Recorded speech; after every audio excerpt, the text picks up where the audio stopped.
Hey everyone, welcome back to the channel. If you're new here, make sure to hit that subscribe button. In today's video, I'm going to show you guys how to install a blower motor on your Ford E series, and I believe it's the same procedure on the F series. So let me show you guys where the blower motor is actually located.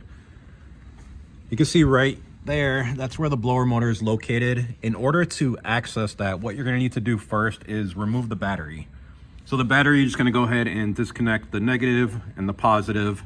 On the vehicle, it's going to have a bracket that holds down the battery. It's going to run across here, and then there'll be bolts on the bottom there that don't need to come off. On this vehicle, it didn't have one. It just has a bungee cord for some reason. But after you remove the battery, you're going to need to take off the battery tray, which is right underneath the battery. And there's two bolts holding it on, one right there, and then one in the corner right there. Once you remove that, you'll have access to actually get the blower motor out. So I'm going to show you guys the old blower motor. You can see on this one, it has a different style plug. This one actually comes off of it. On the new one, it actually goes into it right there. So you'll need to undo that in order to remove it.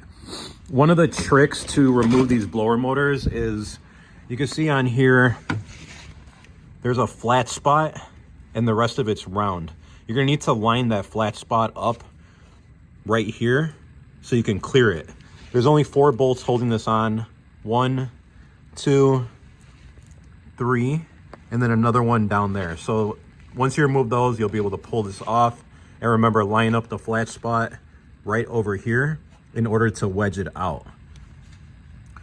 Once you got it out, you're just gonna go ahead and reverse the order, and then you'll be good to go.